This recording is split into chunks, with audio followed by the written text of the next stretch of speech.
Hey there, fellow time traveling enthusiasts. This is Mrs. H, and we are back, and we're going to be dancing through December 1933, embracing those retro delights. And why 1933?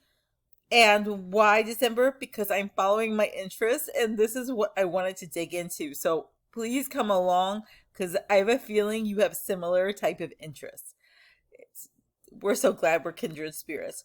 Welcome back to another thrilling edition as we journey through time. Today, we're going to head first into the enchanting month of December in 1933.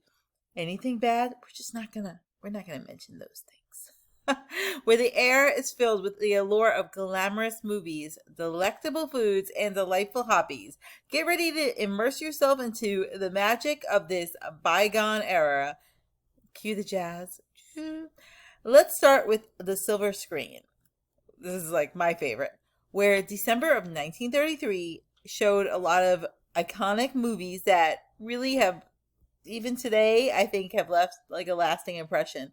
One such film that stole the hearts was It Happened One Night. Do you remember that one? Oh, to see that in the movie theater. Wow. Excuse me.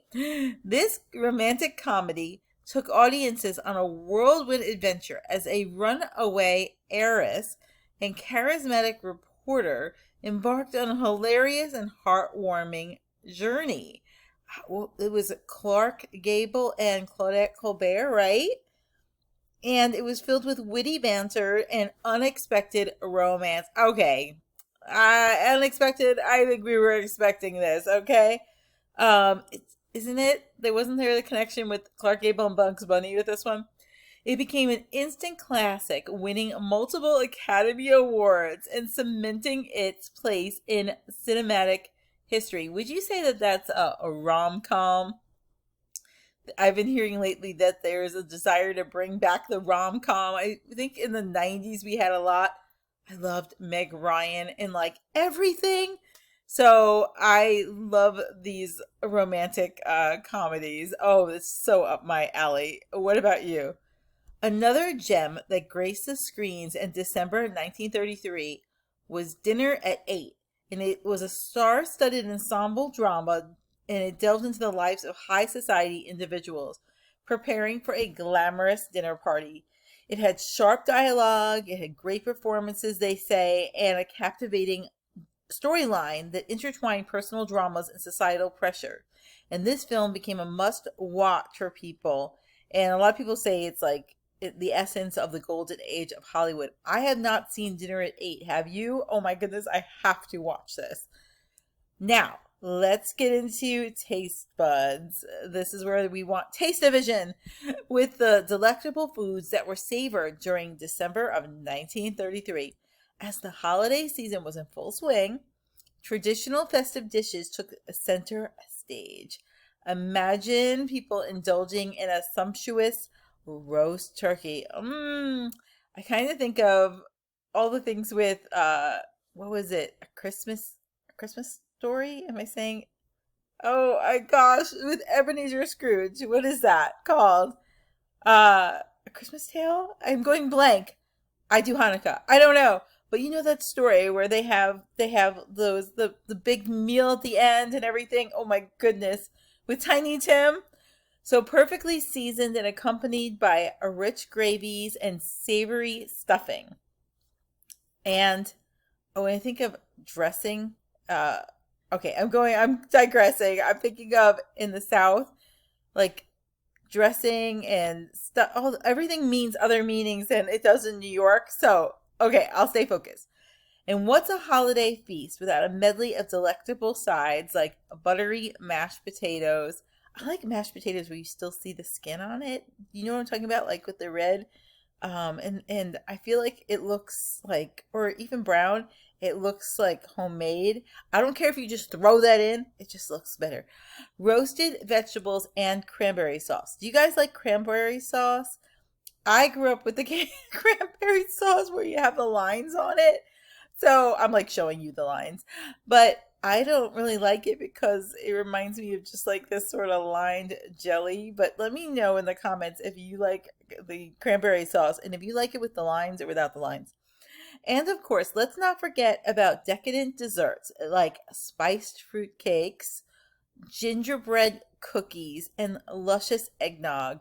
I haven't had real eggnog. Like, I've had silk nog. Like, I'm so like yuppie nog, but like with silk soy milk, but I have not had real eggnog. Is real eggnog made with eggs and nog? No, made with eggs, and is it cooked? I mean, what's in it? Is what is in eggnog? I know what it tastes like, but please tell me in the comments what is it? What is eggnog made of? And is it totally healthy to eat to drink? When we were little, we weren't afraid of eggs. Me and my sisters, like, we would do our hair and we would put eggs in them and we would put mayonnaise in them. Do not do this today because it's so probably, we probably smelled like Burger King, but it was like we thought that that made our hair really soft. And we did crazy things to our hair. And, you put lemon juice in your hair and then it would be blonde in the summer. I think that does work. Okay, so eggnog, these mouth-watering delights, they really lent to the festivities. So mashed potatoes, turkey, eggnog. As for hobbies, December of 1933 was a time when people embraced creative pursuits and engaging pastimes. So in the cozy corners of homes, families gathered for evenings filled with board games and card matches, creating treasured memories through friendly competition and shared laughter. I was just talking with my kiddos today about how in the past, from all the sitcoms, like I love I Married Joan. Oh, the best.